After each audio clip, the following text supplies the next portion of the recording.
Welcome to the Dinosaur Review for Kids podcast, a show all about reviewing dinosaurs on a scale of 1 to 10 fossils before only the elite terrible lizards make it into the prehistoric cage match.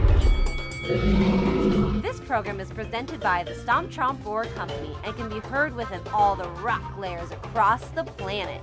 Grab your dinosaurs and your official scorecard because it's now time to dig for dinosaurs. Here's your Mesozoic host, Dinosaur Ranger Anthony.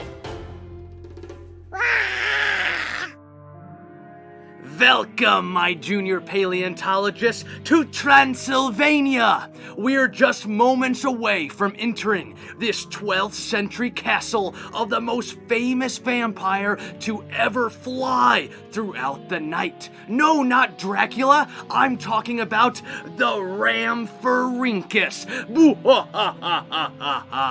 Well, everybody, this is your fantastic vampire hunter, Dinosaur Ranger Anthony, and I'll be your host all throughout this eerie episode of the Dinosaur Review for Kids podcast. Now, as we make our way through the spooky forest and up towards the castle, let's first make sure we know all the rules. First, always keep garlic with you, just like I have here sitting on my table. Vampires can't bite you if you have garlic. Second, don't forget to wear your Spinosaurus tooth necklace. It's as good as a wood stake. And third, and most importantly, always stay close to Vampire Hunter Anthony.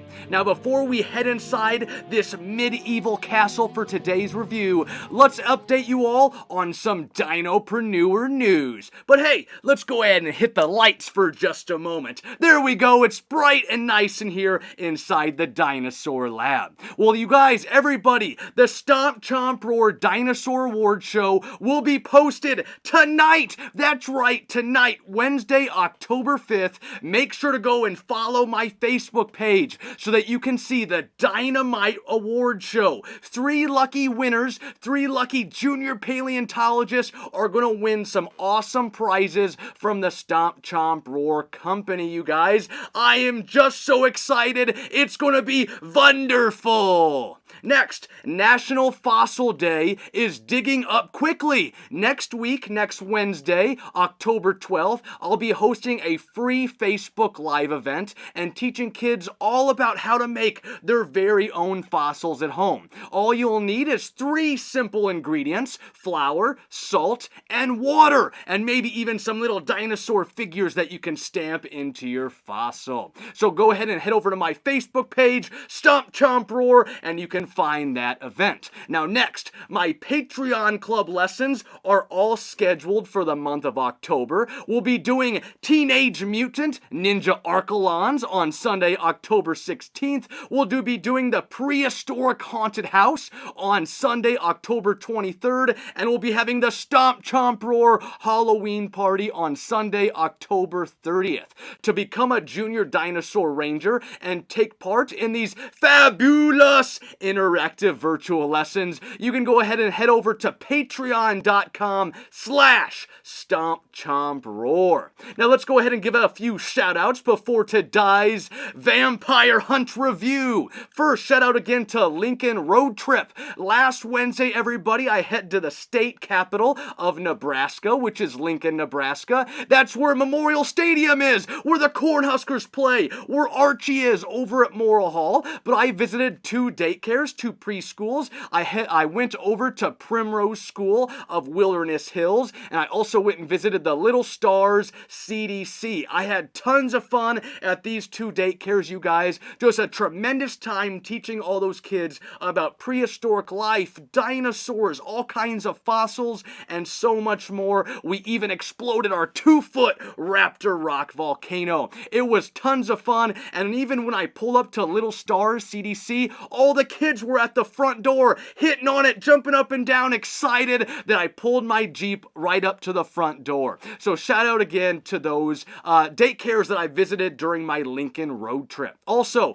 shout out to all 24 junior paleontologists who submitted an entry into the Stomp Chomp Roar Dinosaur Awards. It was so hard, you guys, just so hard to select a winner. My wife and I got it down from 24 down to a list of 6 finalists. I had a panel help me select the winner that you'll find out tonight at 7 p.m. on my Facebook page. It was just so hard. I wanted everybody to win. It was just so many amazing pictures, you guys, and I cannot thank all 24 of my entrants enough for joining in my contest for the Dinosaur Awards. Now, shout out also to all the 3rd graders at Rockwell Elementary School. I'll be coming this Thursday, tomorrow, to give you guys a prehistoric classroom lesson. I am super pumped to bring my fossil cart into your classroom and teach you guys a little bit more of not only dinosaurs, but fossils and all kinds of geological time that happened here in Nebraska where we live.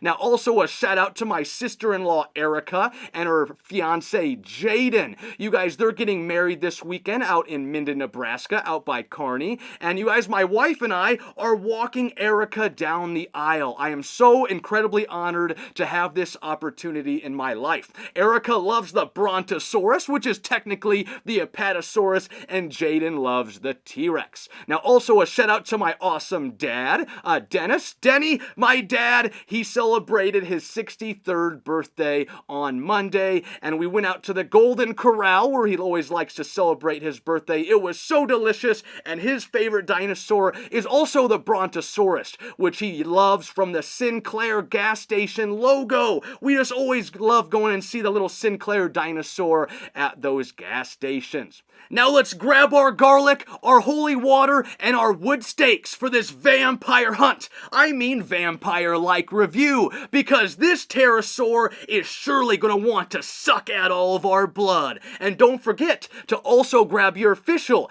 Dinosaur Review for Kids scorecard. Now let's go! Push open that castle door and let's start our review.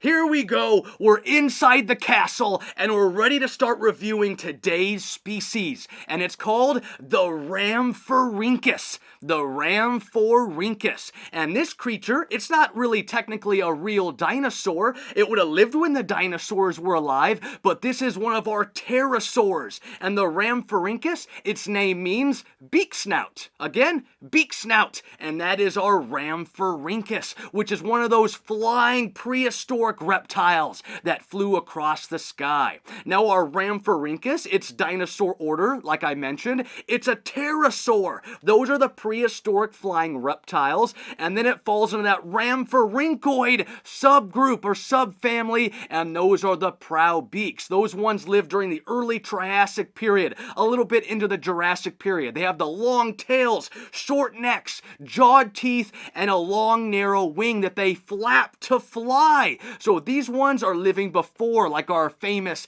Pteranodon. Now, you guys, our Rhamphorhynchus is our vampire-like creature for today's review deep inside Rhamphorhynchus's castle. Now, how big was this dinosaur? Not a dinosaur, a pterosaur. How big was this pterosaur, the Rhamphorhynchus? Well, you guys, this one is very small. A lot of us always see up to lengths of only maybe 2 feet long, but there's a few different species, maybe 5 different actual species of Rhamphorhynchus. And the largest one has a 6-foot wingspan, or 1.8 meters. So I could lay down right here in the castle and I would be just a few inches smaller than the wingspan of the largest Rhamphorhynchus. Now, its length from its snout all the way back to that long tail with the diamond flap on it is 4 feet in length, or 1.2 meters, and they weigh very small, maybe only up to a pound or two.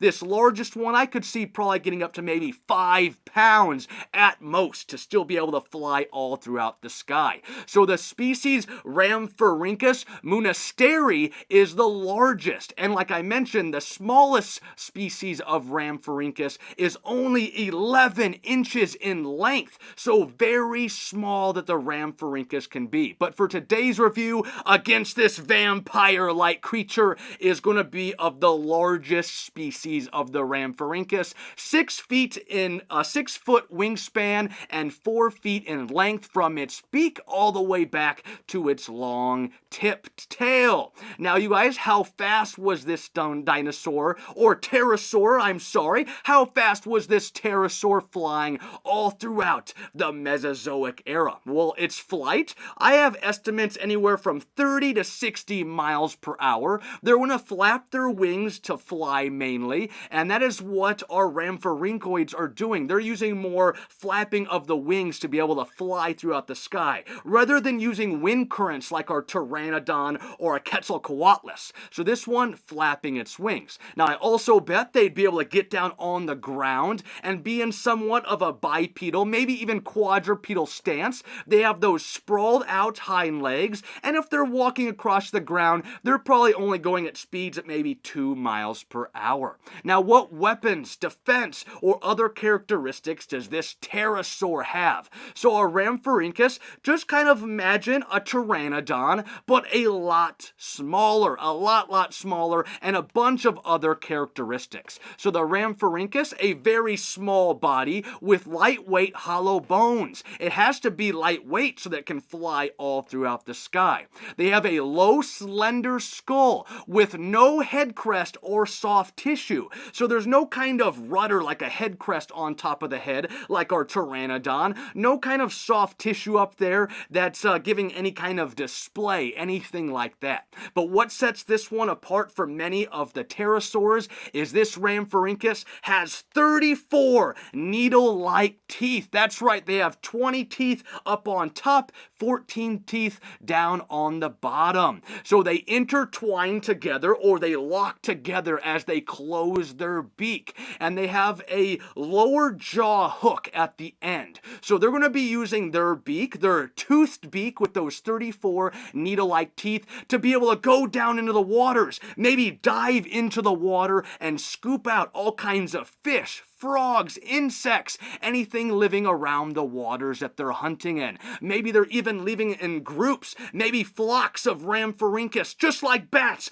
go flying around in their flocks, hunting down for all kinds of fish. So these ones are piscivores, kind of like a carnivore. A carnivore eats meat, but a piscivore is eating all kinds of fish, marine species, out of the water. Now, our Rhamphorhynchus has large eyes, possibly for hunting at night. They have nostrils, their nose holes, or at the very back or the end of their beak. Now, they have a very small body with a thin, leathery-like membrane for a wing. So their wings, you guys, are going to have the bone at the top of the wing, and then the wing itself is going to be made of somewhat of a leathery-like membrane, and that's going to make it very lightweight. It's going to be able to grab that, the air, the wind, as it's flapping its wings all throughout the sky. Now, what also sets our Rhamphorhynchus apart from, like, say, pteranodon is its long tail with a diamond-shaped flap at the end.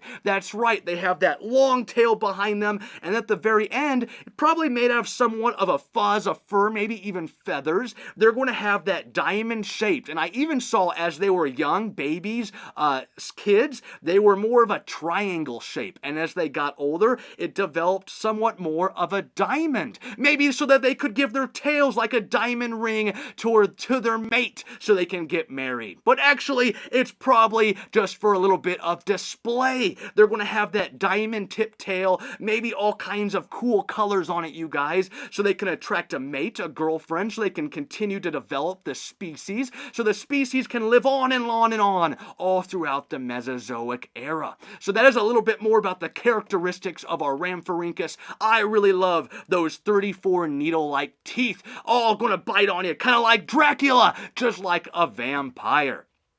Now, when did this pterosaur live, and how long did this species live during the Mesozoic era, or middle life? So our Rhamphorhynchus is coming in the rock layers from 163-ish to 145 million years ago during the Jurassic period. And it's found mainly in Germany, but has also been found in Portugal and Tanzania. And I think I might have even seen something about the United Kingdom. But it was found in 1830. A long time ago, almost 200 years ago, and it was named in 1846 by Hermann von Meyer. That was our paleontologist who named our Rhamphorhynchus. Now, something interesting, our Rhamphorhynchus, just like many other species, creatures, has kind of gone through a little bit of a naming crisis. At first, they thought it was type of a pterodactylus, and they've also thought that maybe it was a type of ornithocephalus. So it's been named a couple different types of species, but currently it is our Rhamphorhynchus, you guys, our Rhamphorhynchus. Now, a quick recap before I give our score for today's creature. Our Rhamphorhynchus, you guys, only the largest species, only a 6-foot wingspan, 4 feet in length from their snout all the way back to that diamond tip tail, only coming in maybe 2, 3, 4, 5 pounds. And the smallest species of Rhamphorhynchus, it can be only 11 inches in length, smaller than a ruler. That is just crazy. Just like a bird that might be flying around in our backyard today. Their flying maybe speeds up to 30, maybe getting up to 60 miles per hour. They're flapping their wings to fly, so they're not going to be grabbing onto those wind currents. Very small body, a slender skull with a no head crest, no soft tissue, 34 needle-like teeth that intertwine together. They're scooping all kinds of fish out of the water, large eyes for hunting, nostril at the back of the beak, a small body with those leathery-like membraned wings, and they've got that long tail with the diamond-shaped end on the back, maybe used for all kinds of display. And I bet our Rhamphorhynchus was in some kind of a flock. So what is going to be our score for this pterosaur? 1 fossil being for some of the worst creatures, 10 fossils being for some of the best creatures. As you guys can imagine, our Rhamphorhynchus is going to come quite down the fossil scale. T-Rex, squash, it's done. It's squished down on the ground if it doesn't get out of the way. About any dinosaur could just simply step on this one and it would be lights out for this Dracula-like Rhamphorhynchus. So at the end of the day, in the castle, our castle review for today's Rhamphorhynchus, I'm going to give it a 2.9. There we go, a 2.9 for our Rhamphorhynchus. Boo ha ha ha ha ha. We made it! We made it! I can't believe it! We all made it! Can you believe we survived Rhamphorhynchus Castle? Just like my little Rhamphorhynchus I have here in my science lab studio. Look, it even looks like it's got all kinds of Halloween colors from this Rhamphorhynchus toy I got from the Mattel collection. Well, you guys, that was such a fantastic tour all throughout Rhamphorhynchus Castle. And it's safe now to remove the garlic from our pockets. And we aren't going to be worried about getting bitten by any kind of Dracula-like species. Well, anyways, everybody, only 2 more species left before our next prehistoric cage match. Currently, it would be the Carnotaurus versus the Sarcosuchus. Dinosaur versus ancient crocodilian. In just 2 weeks, we will know which species will fight at the Stomp Chomp Roar Pumpkin Patch for our next prehistoric cage match. Now, you guys, a quick joke before we go. Where does Rhamphorhynchus, the vampire, like to go fishing? Again, where does Rhamphorhynchus, the vampire, like to go fishing? Where's it go fishing at? What about the bloodstream? The bloodstream, just like a stream out in our environment, a creek, a river, or maybe our bloodstream, our veins inside of our bodies. Watch out for that Rhamphorhynchus so it doesn't suck your blood. Now, you guys, that's it for today, everyone. Have a wonderful start to your October, an awesome fall season. But remember, my name is Dinosaur Ranger Anthony, your vampire hunter for today's podcast. And as always, keep digging for dinosaurs. We'll see you later.